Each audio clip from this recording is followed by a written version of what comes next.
Producer Joe here from the Working Fans Podcast. And at the Working Fans Podcast, this is just a podcast that three lifelong fans created to have a place to talk comedy and pro wrestling. Now, our comedy podcast releases every Tuesday, while our wrestling podcast releases every Thursday. We release bonus episodes under the moniker Working Fans Presents every now and then. You can find us on Apple Podcasts, Google Podcasts, Spotify, Breaker, any major podcast provider.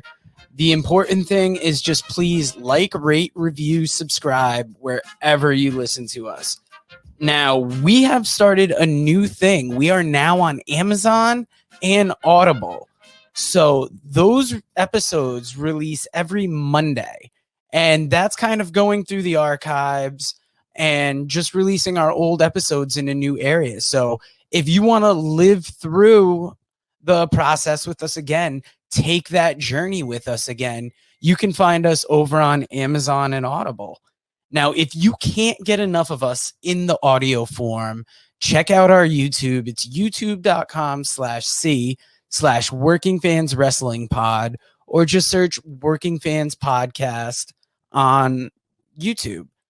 We have the whole archive is up there. And if you listen to the Working Fans Podcast, you are more than familiar with the 531. That is our signature segment where we take your top 5 lists on a particular subject, vote it down to a top 3, and then debate it down to a top 1. Now, guys, if you want to hear 3 guys talk shit about comedy, wrestling, life, anything, you will enjoy the Working Fans Podcast.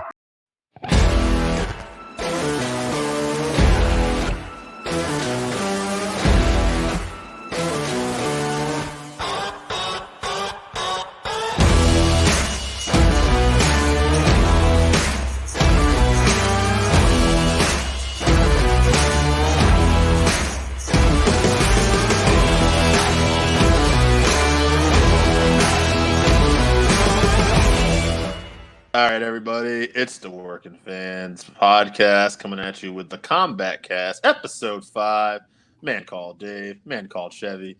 We're going to talk some top 5 MMA heavyweights today. And, Chevy, I got some interesting lists here. You know how this goes, the 5-3-1. We've done it before on other podcasts. We start off on the top 5, narrow it down to 3, and then we narrow it down to 1. And although Carney Lasada could not be here this week, he did send me a list. Yes. So let's see. He's got it. There's going to be some interesting lists too here, by the way. But Carney's got a solid list. So he's got Fedor, which hard to argue there, right? One of the greats.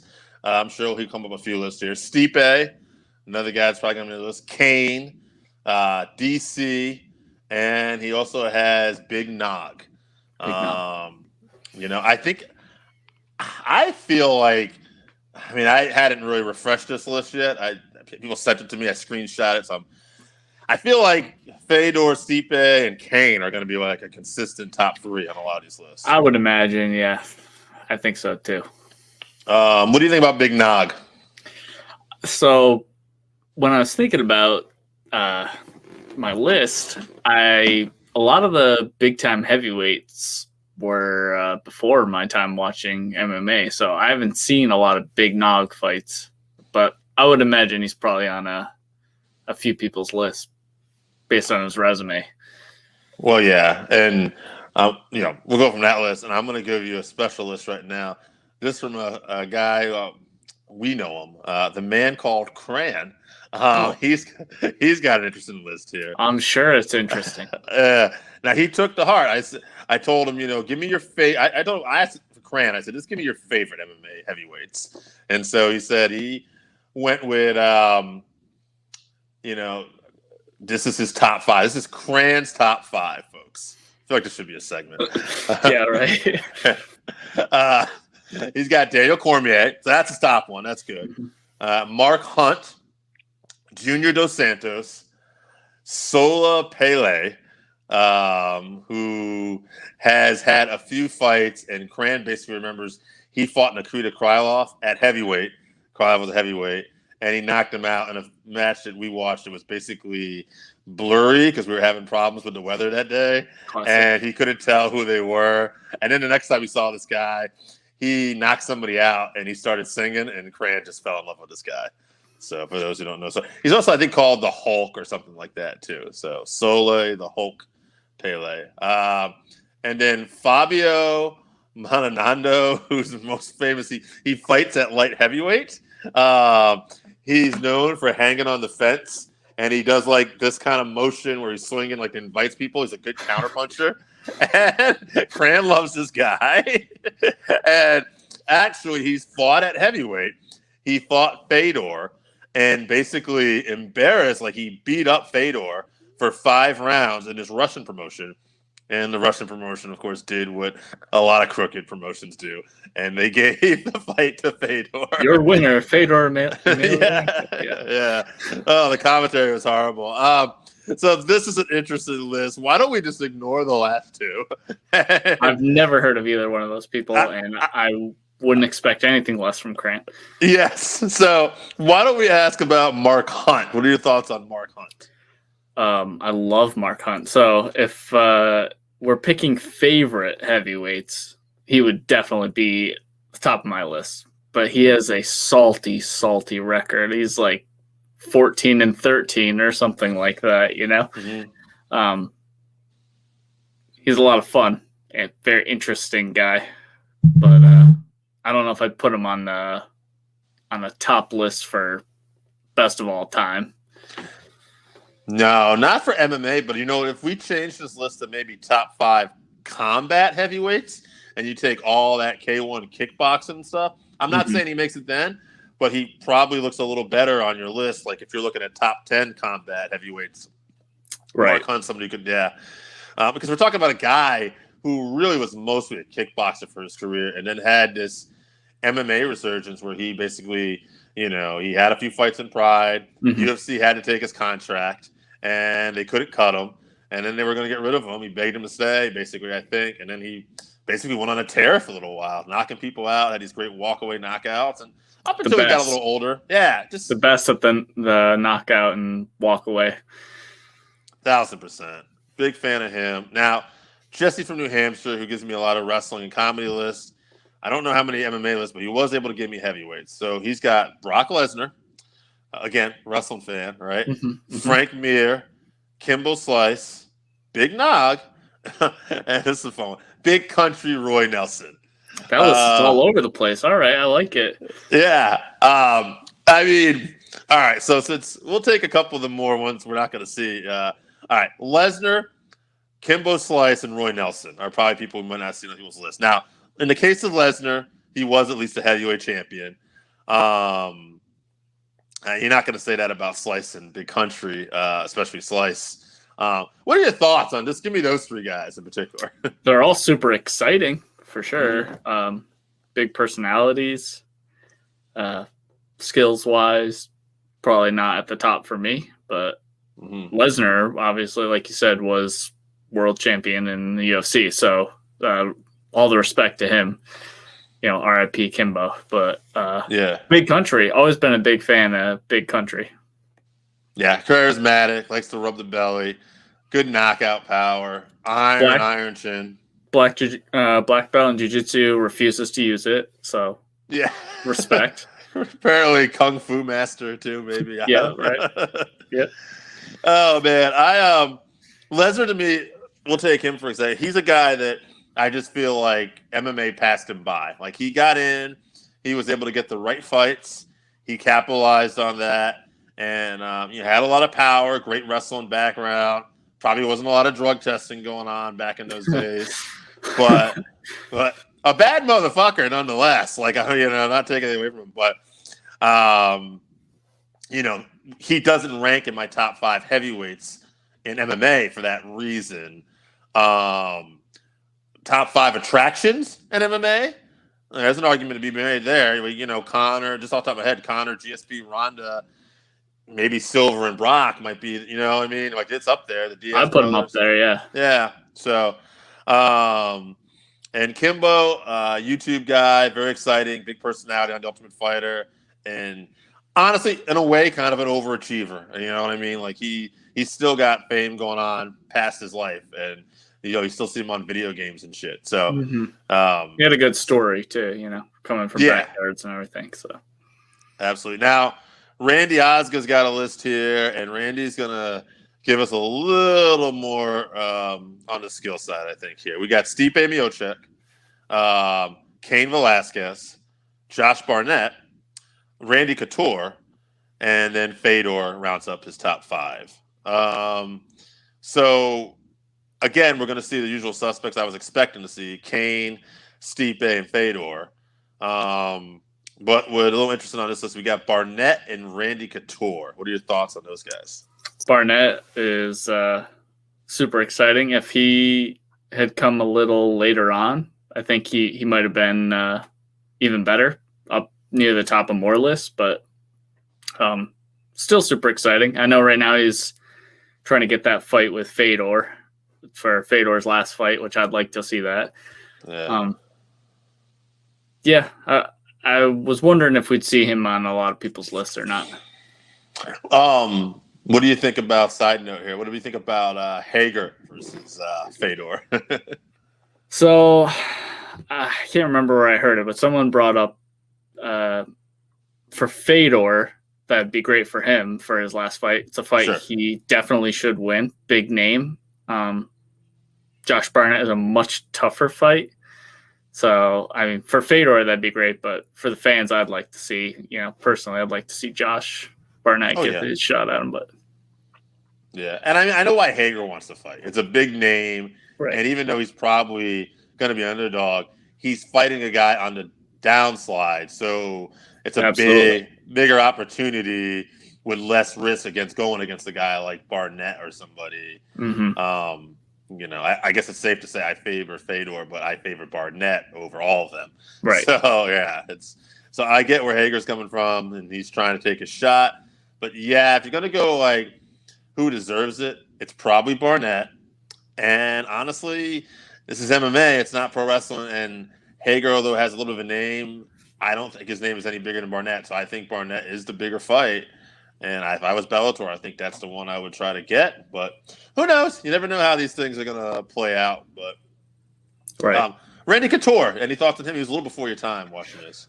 Yeah, I don't think I've seen a Randy Couture fight. I know it's like blasphemy to some people. I hear, he's excellent, one of the best of all time, but haven't witnessed it personally. Yeah, he's before your time, and Randy was when I started watching MMA, he was towards the end of his MMA career. I've gone back and watched some fights here and there. Very skilled, but different time period, you know, and wasn't overly dominant in the heavyweight division. I think his greatest run was light heavyweight division, but he was so skilled, and the heavyweights weren't quite at the skill level yet, and he was able to capitalize on that. But then when you had a young Brock Lesnar in there whose skills might not have been up to task still, but was so much bigger and so much stronger, and Randy wasn't going to be able to stop that double leg takedown. No. Then, yeah. All right. Dan Backley, friend of the show, he came in with some lists. Also, Dan Backley from Cage My IQ. Check that out. He's got Big Nog, Cain Velasquez, Stipe Miocic, Randy Couture, and Daniel Cormier. So no new names really on that list. I am just going to simply ask you, what are your thoughts on Daniel Cormier? I love DC. He may be one of my favorite fighters of all time. It's funny that he's on these lists because he's so undersized for a heavyweight, but he was so prolific at heavyweight. If it hadn't been for Cain and DC fought his entire career at heavyweight instead of light heavyweight, I wonder if he would, be guaranteed at the top of everyone's list. Yeah, and even a couple of fights, if that Stipe trilogy had gone his way, and then maybe he stuck around to fight Francis too, and he had definitely a good style matchup for Francis. Yeah. So I mean, he was so close on the cusp of possibly being considered the greatest heavyweight of all time, as far as I'm concerned. You're right. I think he, I don't want to say wasted, but you can say wasted some of those years because he did it for his teammate and his friend, who he thought was getting him better, right? Classic DC.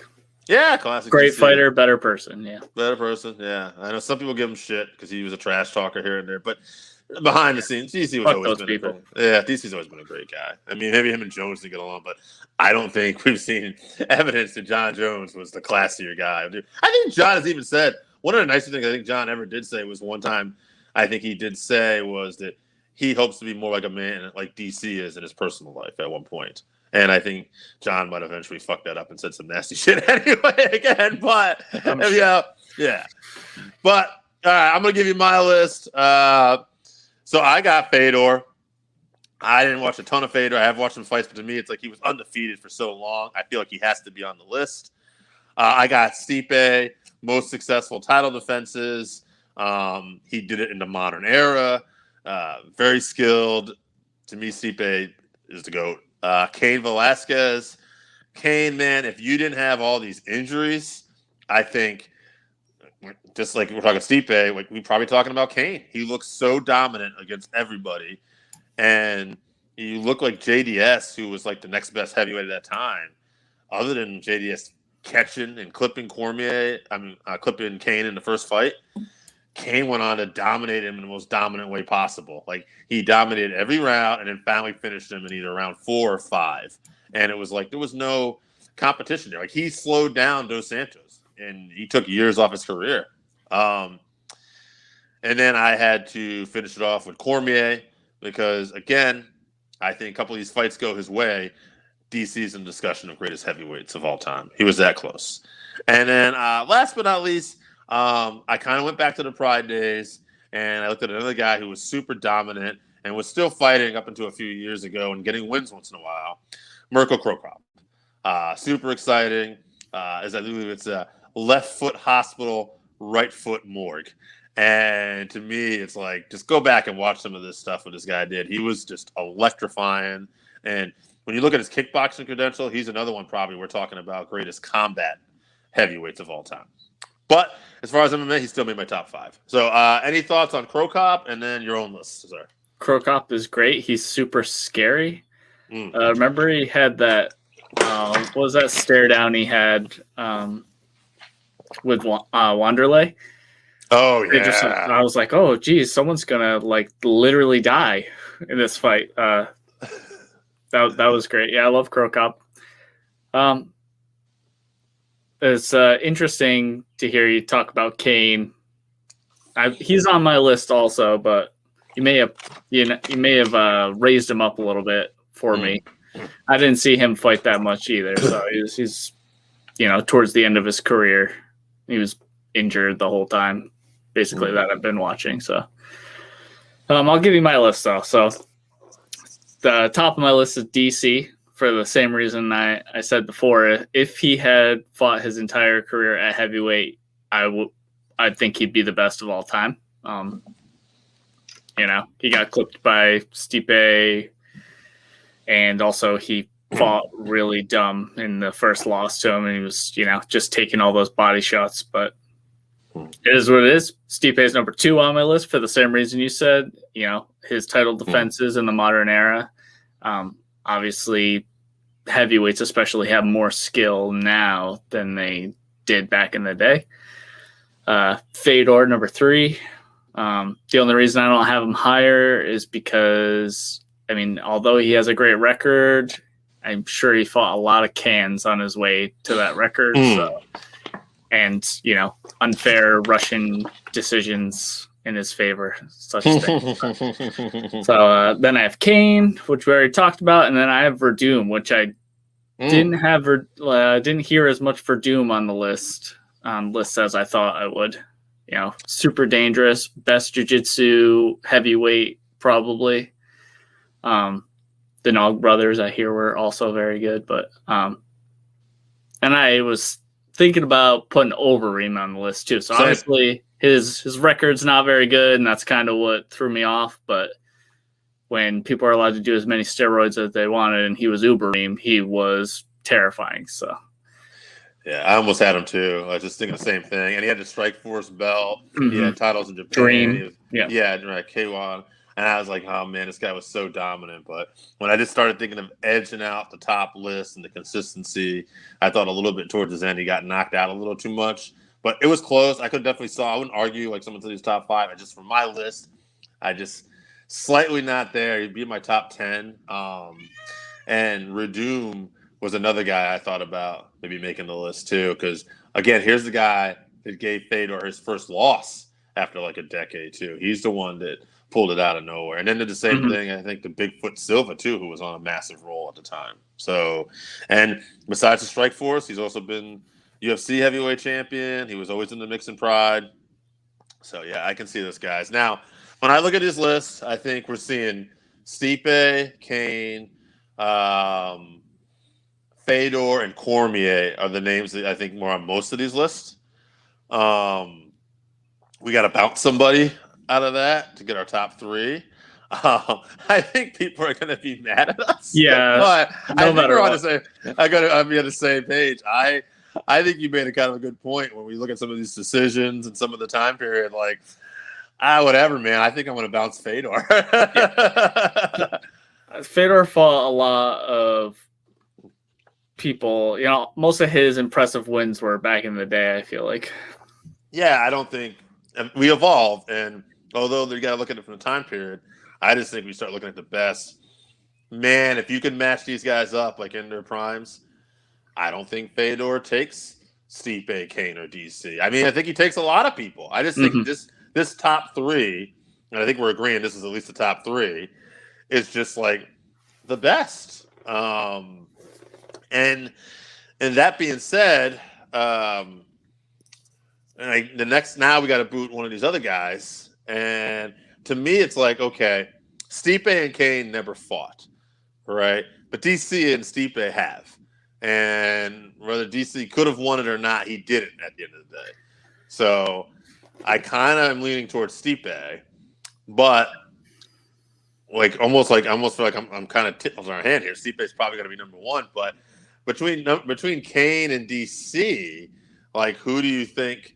Like, Kane had injury, so I don't know. Well, DC himself said that Kane was the best heavyweight of all time. So if he's in there with in the gym fighting him every day, I guess we got to go with what DC says. So, well, if that's the case, then fine. I have no problem with that. We'll make Kane number 2, though. I think because at the end of the day, Stipe got the job done and got the results done, and I love them all, especially DC and Stipe. Nothing against Kane. I just really, became big fans of Stipe and DC over the last couple of years, especially.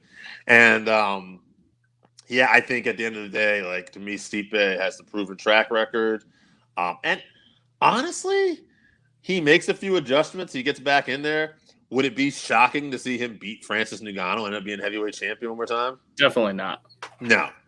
And as for Francis, if we do this list a couple years down the road, he might be there because he's knocked out Stipe, he's knocked out Kane, and he's knocked out Dos Santos, and he's knocked out a lot of great quality heavyweights really fast, and Overeem too. And I mean, he's just got life-changing power. But also, he just started wrestling. He was working with Usman, and he wrestled Stipe, who in his own right is a great wrestler. Right. So, if he can get even a little bit better at that to just stop any takedowns, who beats him at that point? Oh, no. Yeah, you're going to need somebody new to come on the scene. Right now, I haven't seen anybody in this crop that could be a great cardio wrestling Ngannou who has the power that Francis has. No. It's scary. One touch KO power. Yeah, and a wrestler and great cardio. At that point, we're looking at it. At that point, I'm wondering if we continue his boxing skills and see him in this, he could be the greatest combat. Yeah. I'm not going to talk about that much because he'll get knocked out in his next fight by Black Beast or something. It's heavyweight, so yeah, anything could happen. But yeah, he's got definitely potential. All right, before we get out, big fight this weekend. Yes, not going to really go on the card, but I'm going to go in the main event. Corey Sandhagen versus TJ Dillashaw. We talked about this a little bit on the last episode. I want to bring up some stats here a little bit. Sandhagen is a 2-time performance of the night bonus. Performance of the night, 1-time fight of the night bonus. he's got notable wins over Rui Akanta. I'm trying to say that right. Rafael Sancao. His last 2 fights, Marlon Morales. I think it was a spin real kick in round 2 that he finished him off and got a performance of the night, and then he followed that up with a flying knee against Frankie Edgar in round 1. Another performance moment. Yeah, R.I.P. Frankie, we love you. But he did those 2 wins back to back after his first loss in the UFC, being submitted by Aljamain Sterling. This guy's, I mean, we don't know what TJ we're getting here, right? TJ's got a lot of great wins. He's a 2-time bantamweight champion. He's one of the best. But you take into consideration, okay, yeah, we don't know how much, drugs TJ was using. That's the big storyline almost of this fight, right? Like, was TJ using what kind of – but let's just assume – let's take him at his word that he wasn't for a minute. Let's just say it was that one fight and he looked horrible because he sucked so much weight. There's another problem. TJ hasn't been active in the last few years, and we talk about this before. Time passes you by. Look at Sandhagen. He's so young in his career. He had that first loss, and he's bounced back with 2 incredible victories. He's not even in his prime yet. No, he's getting better and better. Size-wise, he's kind of lanky, too. He's got that height and reach, and he can move. He's good everywhere. I really feel like this is a tough fight for TJ to come back. TJ's got some of the best footwork ever in MMA when you look at that. And let's assume, again, he's going to come back at his best version. And I'm sure Corey I think he's even said the same thing. You have to assume he's going to be at his best version. That's a winner's mentality. You always prepare for the best. Yeah. And I think that, man, gun to my head, I love me some TJ Dillashaw back in the day. I know what he did wasn't cool, and we'll see how it plays out. But Cranman's going to be so pissed off at me for this. But I got to go with Corey Sandhagen right now just because of the activity, his continued improvement, and the X factor. We don't know what we're getting with TJ. I agree with most of that. So I'm going to assume the way that TJ trains that ring, and I'm hoping that ring rust will not be as much of an issue as it would for a lot of people. So you mentioned TJ's footwork. I think he is the best fighter I've ever seen that mixes in his striking to his wrestling, the combination, and like flowing from one to the other. And I think that wrestling is where he has Corey's number. So if he can take him down, nullify the reach advantage, wrestle, strike, ground and pound him. I think that's how he gets it done. If this is purely a stand-up fight, I still think TJ can get it, but Corey's younger. He has a big reach advantage.